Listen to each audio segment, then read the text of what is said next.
And it's just one of them. Is that like a kimono or something? What is that? It's like a little sweater. What is it called? Cardigan. You're a millennial. Cardigan. You know, there you go. Cardigan. I just say like sweater. It's swag from Scranton Road Ministry Promotional Marketing. They're a division of Scranton Road Ministry. See? It looks super cool.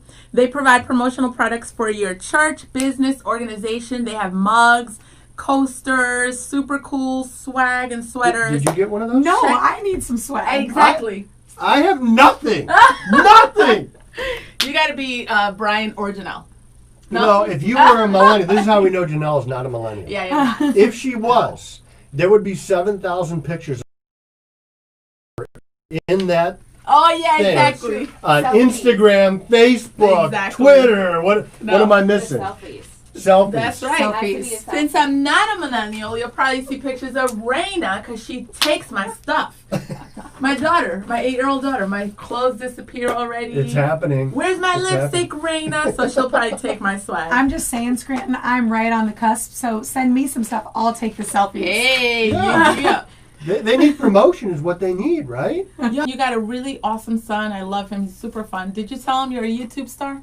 We're like on YouTube. I haven't broke that news to him yet. You need to. I'm waiting for the right moment. You need to. The right moment. Well, let's see who we're going to say hi to. I'm I'm just sure gonna move Callie's this over on. Mike is on, I'm sure. Tell me if you think that the color looks great on Dave. I think it does.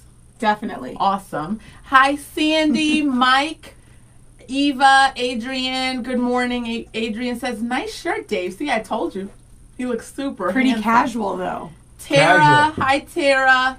Leslie, go Raina. Yeah, Raina is a handful. I would love to bring Raina in for overtime. She'd probably push us all aside and be like, what's up? She's a star of the show all the time. So Dave will answer financial questions, but I wanted to get to a conversation with Dave that Jamie and I had this morning. It was about an article entitled Stop Firing the Innocent. It told a story of a man named Emmanuel Cafferty. He worked for the electric company in San Diego and was driving home from work in the utility truck. And when he came to a stoplight, he had his, you usually do that, put your left hand out if it's nice outside. San Diego, hello. And Sun's out, guns out. Oh, right? Exactly.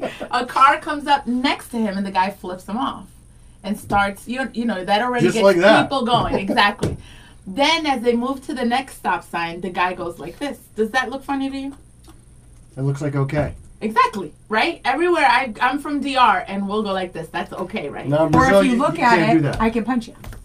Right. That's the first time I've heard that. Yes. So he keeps going. The guy flips him off. And then when they go to the next stop sign, the guy went like this. And then say, you can do it, kind of like taunting him. Exactly, right? Yeah. And so the guy, Cafferty, looked at him and went like this, kind of confused, and saw the man take out a phone and videotape him.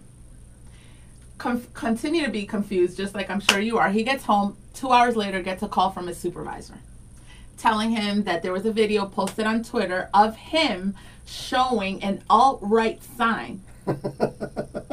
Right? The video went viral and Cafferty was terminated.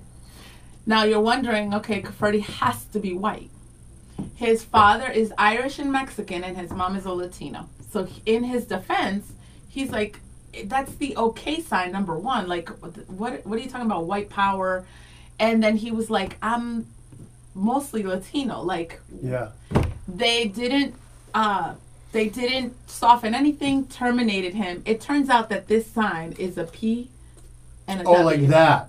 I guess. I don't know. So I don't you're even not know. going like this? Oh, so that you did know that. Well, I'm looking at what you're doing. Oh, that's how Yeah. you do it. Well, I don't know. I would just, if I don't somebody know. said, I we have good, no clue. you go like this. Right. So, like, I do that all the time. When Okay. you're scuba diving, which I do, you don't give a thumbs up because that means go up. If somebody says, they'll look at you and point at you and give you the okay sign. Yeah. And you say, I'm okay. Yeah. If the you're ball not okay, players. Somebody even mentioned this morning the basketball players when they shoot a three, they go like this, right? I don't know. Yeah. But that's where he found out, and even in me researching the story, found out that it's actually a sign for white power. and he got terminated not even knowing what it was. So this morning we were talking about, in the effort of improving race relations in this country and actually addressing and correcting real racist problem, Yes. we are hurting innocent lives. Yes. And so my question to you as a business owner, it seems like we're looking for satisfaction in correcting people, like punishing people. That's it. We live in a punishment culture right now where we want you to pay. If you don't agree with me, and it's not even the okay sign or whatever. Yeah.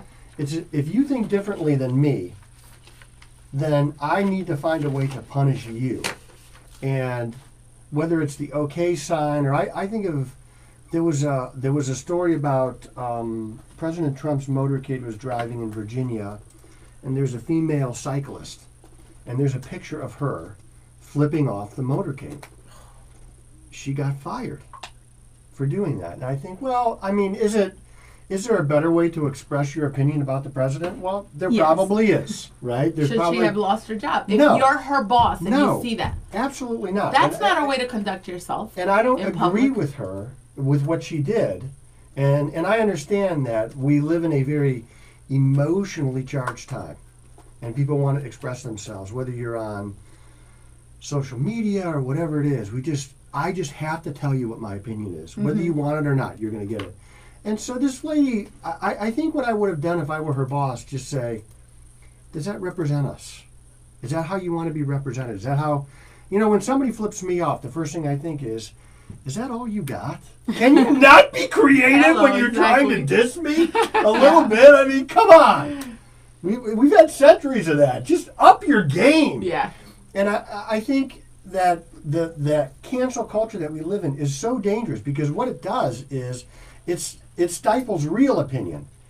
So people are afraid then to say what they really think, even if it's not inappropriate. I don't have to always agree with everybody in this room. Yeah. So we can disagree in an appropriate fashion and expect not to get fired. Yeah. And so flashing the okay sign shouldn't get you fired. Yeah. Just to play the devil's advocate a little bit here, though, Yeah. because the difference between those two stories is the woman, I'm assuming, on the bike with the motorcade wasn't wearing her work paraphernalia. She wasn't on a work bike unless she was like a bike messenger. No, I don't even know how they identified her. Right. This guy, and again, I empathize with him, and I don't understand the okay sign, so just playing the devil's advocate here. But he was in a work truck. He was, yeah. So does that change it And then for that you, to go Dave? viral If for a I company. give the finger, well, if I give the finger in a city mission van, yes, I'm done. Well, I think for one thing, if it's a first offense. Now, if you're robbing a bank with the same mission van, we have to talk. Yes. Okay, right? We have to talk because this is felonious behavior. Yeah. And you can't do that. You shouldn't do that at all. But For the especially- record, there's been no wrongdoing in Yes. city mission Yeah, vehicles. yeah. So if there, I think you start at a place where if I were the supervisor, I would say, just tell me what was going on. What happened here? Mm-hmm. Well, I was angry, and the guy was cutting me, whatever, and I did something inappropriate. So I think we use it as a teachable moment to say, Right. look, this is not how we are represented, and I think I have to give somebody a chance to make a mistake and learn from their mistake and be Yeah. better for their mistake. Yeah. But we don't live in that time right now. If somebody says something, I was watching a football player the other day on Twitter, quoted Hitler, Yes. right? Quoted Hitler and had this anti-Semitic passage on Twitter. Mm-hmm. It turns out he's black, and I don't see him. So there's also a measure here. Yeah, that, but anti-Semitic, I don't care what color you are. right. You're But not excusing now, that, right? No, I'm not excusing Yeah, it. yeah.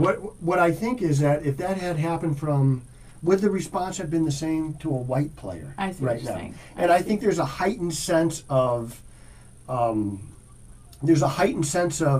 punishment Yeah. for anybody who isn't part of, a black football player could get away with that. And look, I think now he apologized, Yeah, yeah. and it could be a real teachable moment to say, look, when you're in a position like that, the things that you say, they really do affect people. They do matter. They do matter. Yeah. And so we have to be very careful. We have to be measured with our words.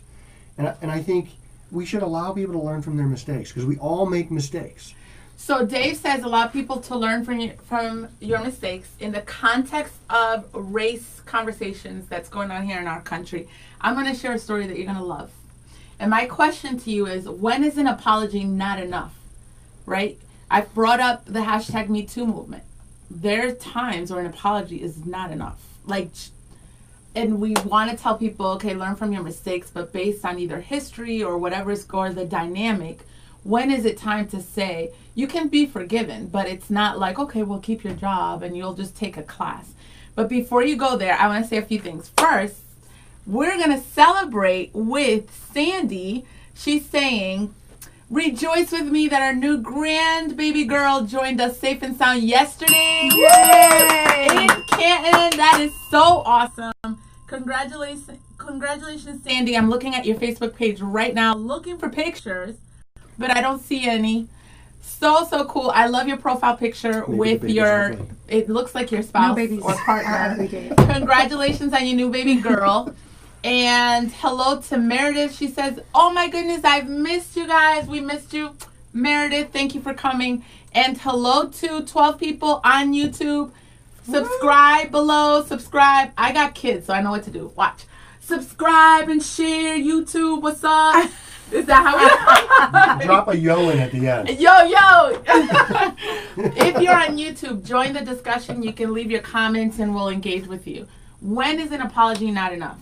So, remember the video that came out the day before George Floyd in Central Park, New York? I do remember this. Amy Cooper and Christian Cooper, which first of all, We're not related. hello. When I was reading the story, I was like, what? Am I the first one that sees their last name is the same? So this is a bird watcher. Christian Cooper is a black man, Harvard graduate, watching birds. And he asked a white woman who's in Central Park to leash her dog. It's the law. And it's important. I got little kids and I get so frustrated when people don't leash their dogs in my neighborhood. So he asked her that. She gets upset. It escalates. And then he takes out the video and starts recording her. Starts recording her. She takes her phone and calls 911 and says that there's a black man in the park threatening her life. Mm-hmm. So many of you are familiar, so just to catch you up. Well, this week on Monday, charges were pressed against her. First time ever on a case like this. The problem with the case is Christian Cooper, the black man, refuses to participate and help. He says, leave her alone. She lost her job. The video's out. And then he says, just let this be a learning opportunity for her and others. Mm-hmm. This feels like piling on. Leave her alone. Isn't that encouraging to see that? And do you think, at least in this case, is that appropriate? Well, do you agree? I think in this environment, I like that he came out and said, look, enough is enough. You know, she's been punished. And she also treated her dog very badly. Yeah, she's like choking this dog out. Lost her dog. I've heard she's been reunited, but yeah, that was also a thing. I don't think the dog had a say in that, but I like the fact that he's forgiving, you know, and nobody had to say, what do you think what she did was a mistake? It was clear as day that she's abusing the system and using a race, you know, it's racist. Well, the police are going to believe me. Yeah. Her thought pattern is, the police have to believe that my life is being threatened by a black guy. Yeah. She could have just said, my life is being threatened by somebody in the park. By a man. She but said she didn't say black that. Man on purpose. Mm-hmm. Right. So she knew that was going to be kind of like a trigger. A trigger, right. It was going to be a trigger. And so I like the fact that he's saying, enough already. Should she have lost her job? You think she should have lost her job? Man, that's a lot. I think the video by itself is enough. You know, even that's a lot. I like that we have smartphones. I actually feel more protected knowing I can be in a situation and pull out our smartphone. but to like what it does to people, you know, it makes me sad. But in addition to that, to lose your job. But as a business owner, though, man, what do you want people representing your company? I That's don't. the thing. I don't. So would definitely you don't. have fired her for this? You said clearly what she did was wrong. No, clearly. I would rather she kept her job and got prosecuted, actually. Why? Because, Explain that. for one thing, she's diverting police resources. Somebody probably needed those police, and they did not show up. Yeah. Right? So Right. police are running to the park because some angry black man is threatening some lady's life, right? We got to get there. Yeah.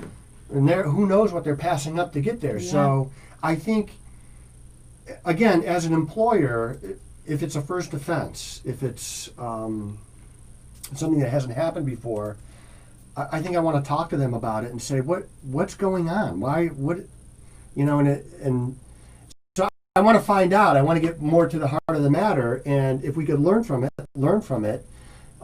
If not, if she says, well, yeah, I'm going to do it again, well, then you can't represent my company. We can't have that here. I like that. So yes, discuss, and yes, you would entertain firing her if there's no true repentance. There's got to be repentance. What and about not why just- charge her? Again, Do because you one, agree to charge her? she's filing a false police report. Okay, and you know it's. Have you ever read this thing where people call up from another city and they say there's this house and there's people with guns in there, Yep. and then the police show up and then they shoot somebody in that house and nothing was going on, Yeah. right? So this is criminal activity. Yeah. You can't do those things, and I think by abusing the system like that, you're breaking the law, and she should be held accountable for something like that. And she could have what if the police show up and they think this guy is threatening her life and something happens to him? Yeah. You know, the ramifications of our behavior, it's so much easier to walk away. It's so much easier to just walk away. And so my wife and I walk our dogs in this park, okay? And I have one dog, she's all crippled up because she has a stroke. We call her, we do make fun of her, but she can't understand us. She doesn't know. She's okay with it all. But we'll take them off the leash because they but when people show up, when I see people, I grab those dogs because those people don't know that my dogs are going to be nice to them. They have no idea. And some people get really freaked out by dogs, right? So even a small dog can bite. And so when you're in a park or something and somebody says, hey, would you mind leashing your dog? That person might have like this aberrant fear of dogs. You don't know. Yeah. So you should have leashed your dog in the first place. Yeah. But so that really just the whole thing that she's going through was wrong from the beginning. Yeah. But there has to be when there's lawless behavior. We live in a country of laws, of rules, regulations. That's our glue to our society. I know that I can't walk in this studio today and get punched in the face. She's not going to punch me in the face, right? Yeah. Because one, it's not very nice. Yeah. And it's against the law. We just don't do things like that. And when something like that happens, there has to be some level of accountability someplace. Rod says today's social media has increased people's brazenness to troll Facebook comments by people that they don't know and have never met. Mike says he agrees with Dave. She will learn more going to court and getting a pass for first-time offense. Yes. I was going to say, I agree, shockingly, with Dave. Because also... Shockingly! Yeah! Because the liability then of her suing you later for firing her without grounds because all she did was, had nothing to do with her job later. Nothing to do. And so it would put you in a compromising situation later should she want to... Yeah, even when you live in a higher fire state, if you fire somebody for a reason, it has to be an appropriate reason. Right. Now, you don't have to tell them a reason. You can just say, look, we don't need you anymore. Right. And she could assert in court, well, you fired me because of that. Well, now we got to go to court and do all that stuff. But I think if she had some empathy, a lot of people grow up. So we had talked about this before where in Cleveland there's Polish neighborhoods and there's Slovenian neighborhoods and there's Russian neighborhoods and there's Puerto Rican and black neighborhoods. Italian, definitely. Little Yes. Italy. Yeah. So what if you've never been around black people before? What if it could happen, right? Could, yeah. It could happen. And so what she needs, in my opinion, is she needs to learn about people. She just needs to be around people. So maybe, doing something in the community, something along that line, is just saying, maybe you just don't understand the gravity of what you did and how it affects people. My guess is she probably did, because I think she's an educated person. Yeah. So, but there are a lot of people who they've never been around a Puerto Rican person, or they've never been around white people, and so they don't get the culture. And so sometimes, and I think this is one of the things when you work with different people, like I was in the Army, so I got to see people from varied backgrounds. Yeah. And I think the population of black people in America is about 13%. Yeah, 13, 14, yeah. The population of black people in the military is probably 50%. What? It is a great experiment, because you're standing side by side with people who may have to drag you out of a fighting position, and you have no legs. Mm-hmm. It's very real. You might have to get a blood infusion, right? So you learn really quick. I don't care what color you are. Yeah. I just want to make sure you can carry me out of that place while I'm dying, so I can live. And so your color has no bearing. Yeah. And so it's a great way to learn about people. Mm-hmm.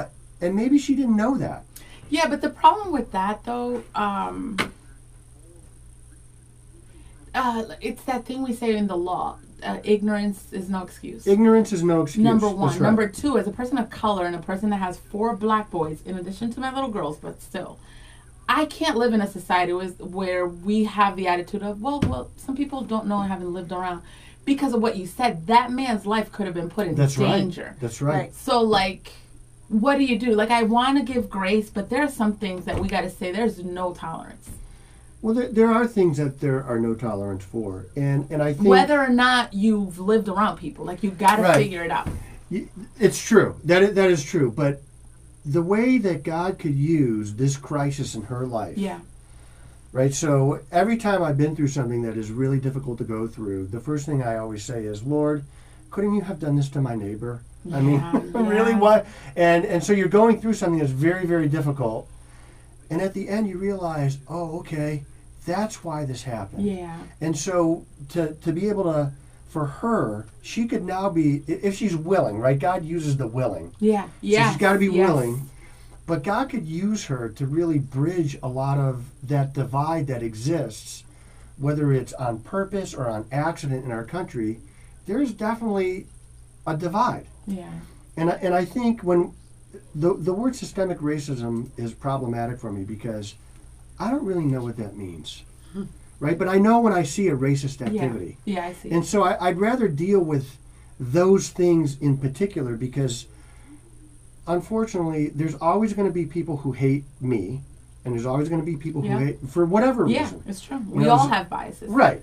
And so kind of getting over those things is just saying, look, I'm going to accept you for whoever you are, okay? Unless you prove me otherwise. And I always told my kids, everybody's a sheep, or everybody's a wolf, until they prove that they're a sheep. So you got to be cautious with people, especially around your family. Yeah. I always looked at it like there's a compound, and I was the guard, okay? And I decided who got let in, because I don't want to let somebody in who's going to hurt my kids or my wife.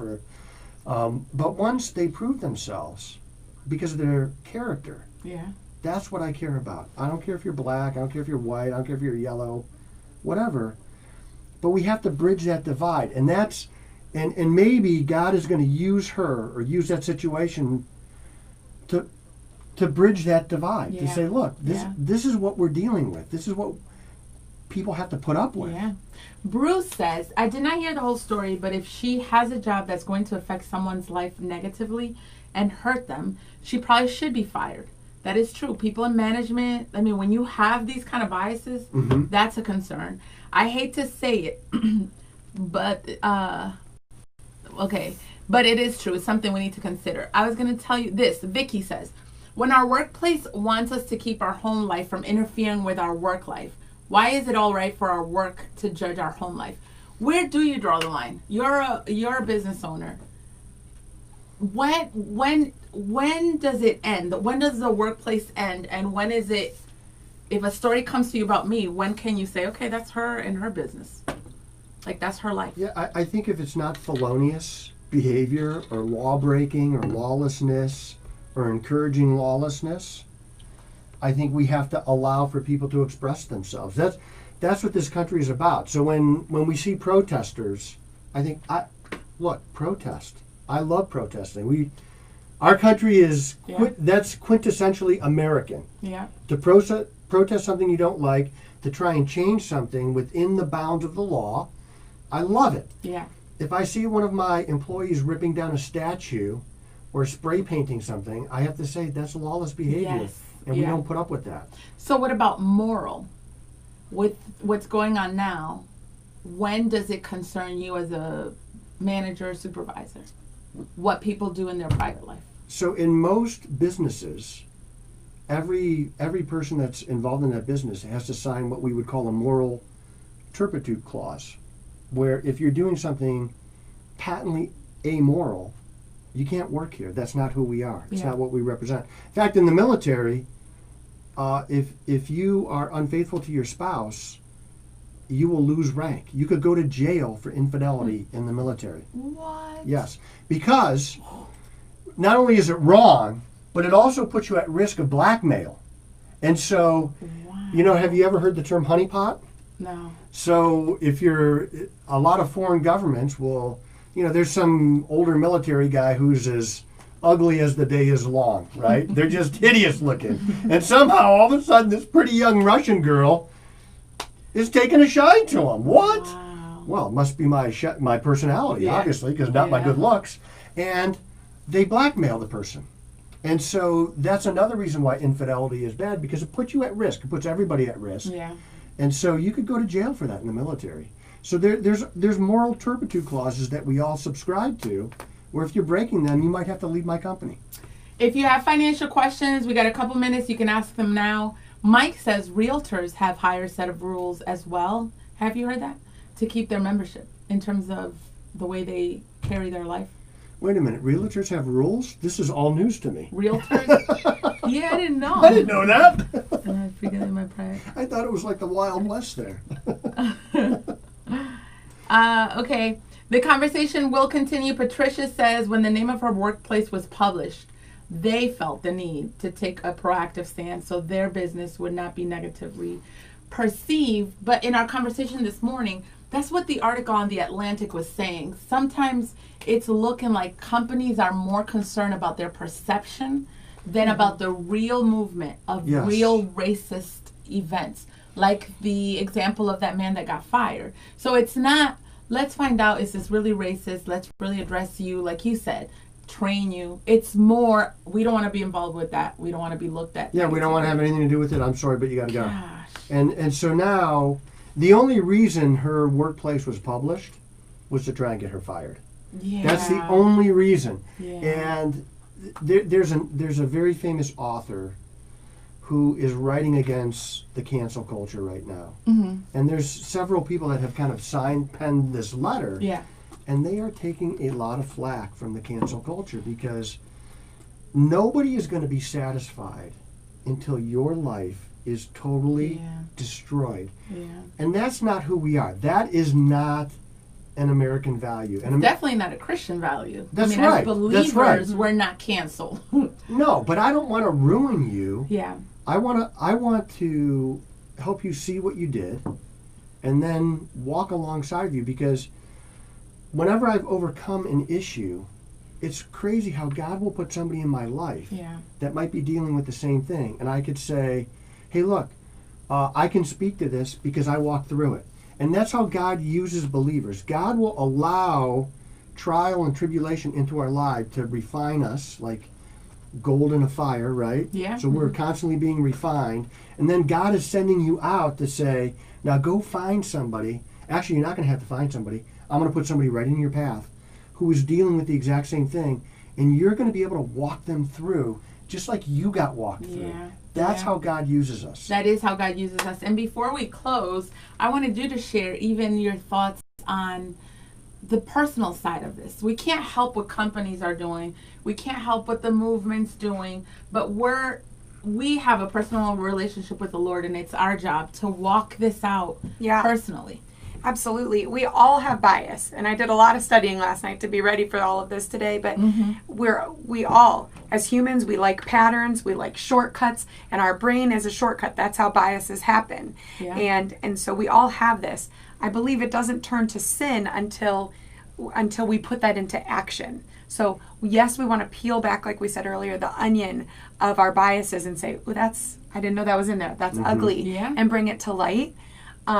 Before we get to situations like this, because when that bias then becomes behavior, that then is racism. That's where the sin happens. Yeah. And so, you keep saying this word, dissatisfied, Janelle, and I think our American culture is we don't ever want to be dissatisfied. We want full bellies. We want faster internet. We want the American dream, right, Dave? That's why you're in business, right? That's right. Because we want to be satisfied. Yeah. The process of peeling back this systemic racism is going to be dissatisfying because we're going to look at our ugly selves. Our friends and our partners are going to talk about their ugliness, and we're going to have to do that together. And that's not a quick thing. And Facebook, any social media wants a quick response, and that's why fire her, litigate here, this. That's not that's not getting us. I don't even think, and Janelle, I hope you would agree with me, I don't even think my friends that are of color would say that's what we want. We want you to understand, right? We want to educate you. We don't want to necessarily penalize every single action. And there are valid racist things happening, and I'm glad we're addressing those. But you're right. Doing justice is more complicated than just starting firing people left and right for random events. The conversation continues. Keep discussing. And my encouragement is what Micah 6:8 is. I love what you said. It comes back to you. And Micah 6:8, God says, do justice and walk humbly. So just look at your own heart and ways that you can do justice in your neighborhood and in your family and in your heart, and maybe personal biases you have. We all have them. I have my own. The conversation continues on YouTube and on Facebook. Love you guys. And Thank we you, will Nancy. be here tomorrow, Follow-Up Friday, both on the show, 6 to 9. And on overtime. So anything you want to react to, come back tomorrow. Jamie will be with us. And we'll have fun closing the week. Did you have fun, Dave?